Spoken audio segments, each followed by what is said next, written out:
This is so narrow, I'm almost stuck. Like, so close. My ribcage is stuck. Go hit on his head or something. It's so bad. Dude, it's so narrow. Like this, you wanna know how wide Matt is? I'm this wide.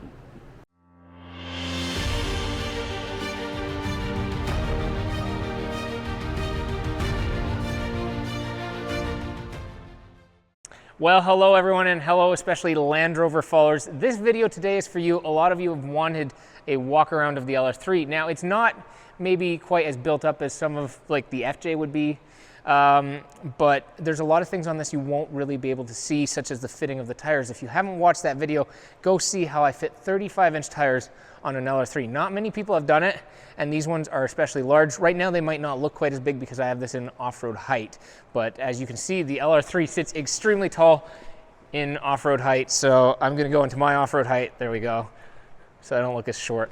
But we'll just do a quick walk around, show you everything. I haven't done that much to the interior of the LR3. I've pretty much left it factory. There's some really nice cargo covers in the back, so I'll just pop the hatch and show you that. But we will start with the front end because that's actually where some of the coolest stuff is. Now, if you're familiar with LR3s, the stock headlights are big and chrome and kind of look like a pizza box. And I used to build custom headlights, and I knew I couldn't leave mine that way and sleep peacefully at night. So I pulled the headlights apart. This whole section behind the orange reflector, I actually blacked out. The part in here is still chrome so that the bulb shines nice and brightly for the turn signal, because I had a set of lights on the FJ that were very dim turn signals, and that's just not fun when you're trying to guess whether the person can see your turn signal or not. So if you do it, I would recommend leaving that bowl chrome, and then you can black out the whole other part on the side because the headlights kind of come apart into a lot of pieces. So behind the orange is all blacked out, and what that did is it kind of smoked the orange part a little bit. You can't really tell just looking at it here, but if you put it next to a factory headlight, you can really tell. Now, the other thing I did that's cool is I had some high beam projectors left over. Now, the way LR3 headlights work, this is an HSE, so it has the HID factory projectors here, and then you have a supplementary high beam right here that's just a halogen bulb. So what I did is, this is all just the factory one. It's got the cool adaptive turning headlights. They work perfectly, and I put some diode dynamics bulbs in here, so the output is actually very comparable to a new vehicle with a brand new HID or LED system.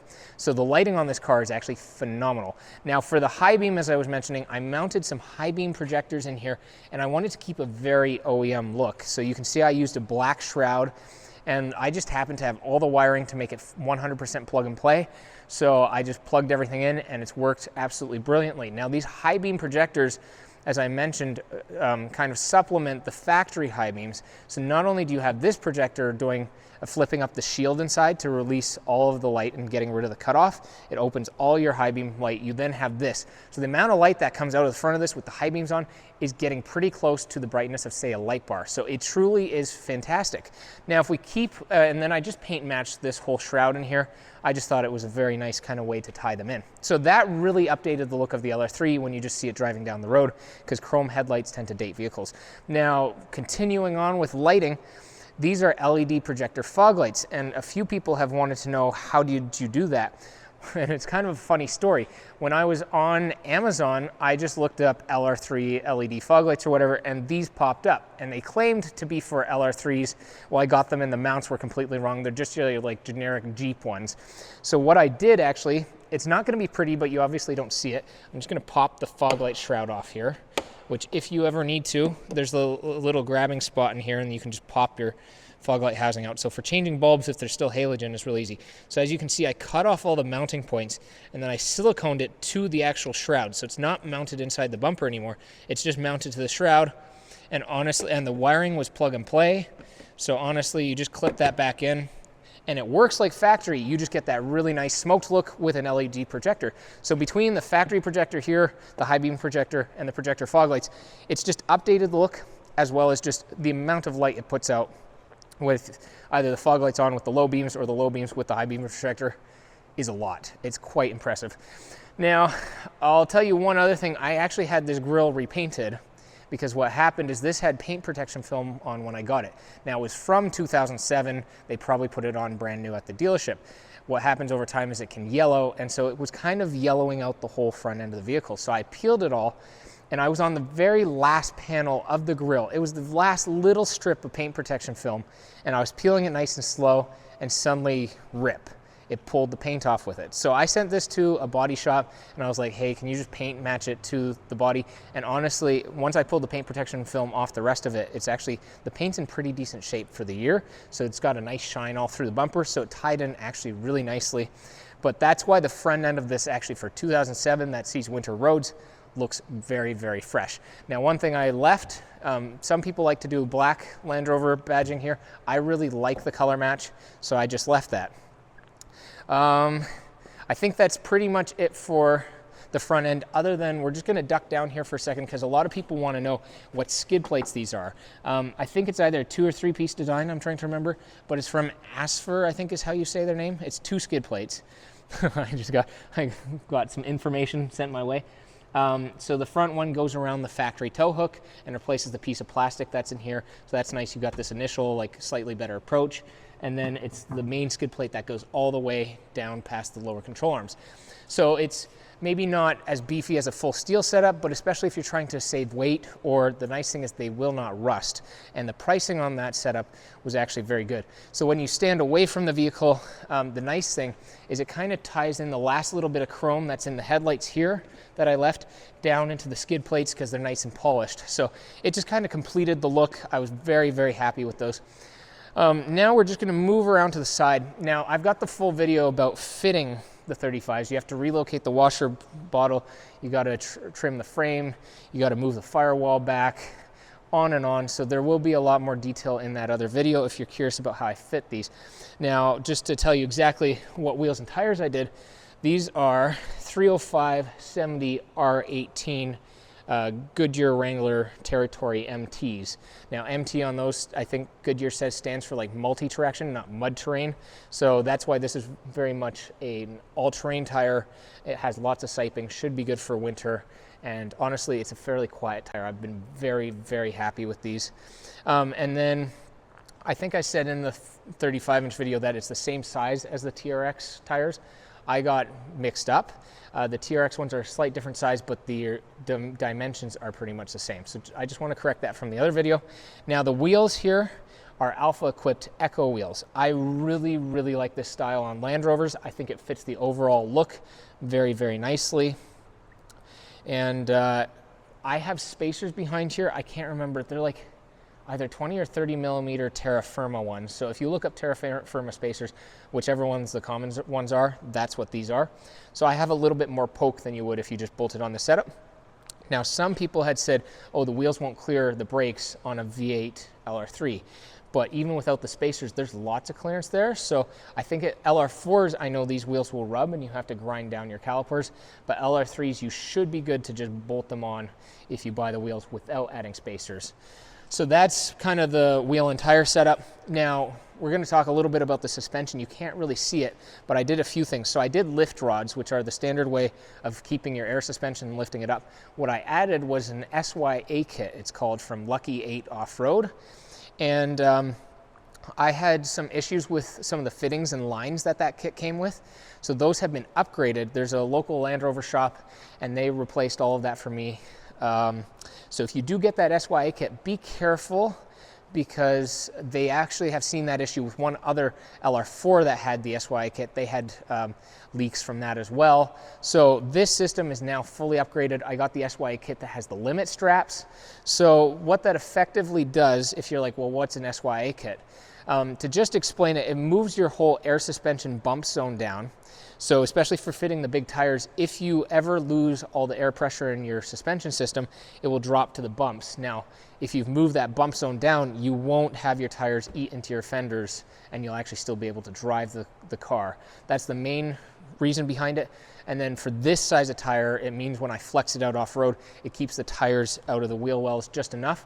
And it has limit straps because without the limit straps, it would extend the suspension a bit too far. So they measured it. So the nice thing is Lucky 8 took all the guesswork out. They found the outer limits, and then they built a limit strap around that. So you can flex this out fully and not worry about breaking your CVs and maxing out angles.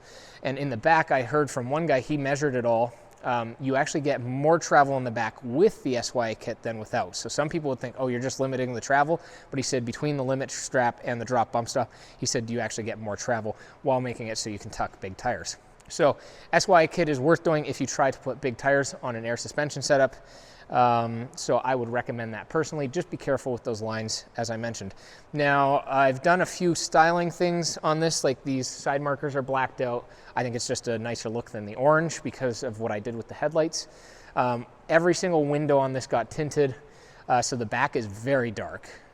It comes with the factory tint in the back, but I just wanted to black it out even more so you can kind of just see that it's tinted all the way along. Now I haven't mounted up, I have some frame mounted sliders, they just haven't gone on yet because they need a bit of trimming, but those are still to come, so it will have rock sliders at some point. Now the rear suspension and everything else is quite similar. I know I talked about the trimming, but I will mention one thing that I did in the off-roading video. I get the slightest bit of rub here at full stuff because we tried to keep the whole kind of door panel as factory looking as possible. So it does rub ever so slightly there, but that's really the only rub I was getting off-road, and it doesn't hurt the tires or really the plastic. Like, it was just barely kissing it. Now around back, I tinted the taillights. I don't remember what amount this was. I think it's like a 35%. So the nice thing is it just gives it like this dark red look because the bright red is a bit much. It's quite a large taillight. But it's not so dark that if you throw LED bulbs in your backup lights, like I did, it actually still throws a decent amount of light. Yes, it kills a bit of it, but if you put some really bright bulbs in there, it'll definitely help. And I didn't want them to be fully black. I want people to still be able to see the lights clearly, which they can. Just styling-wise, it kind of made it look a little more modern almost, and just like a bit more stealth. It tied into all the window tint and everything. So what I did is I matched the reflectors to the taillights. I made these dark. If you look at a standard LR3, these are bright red as well.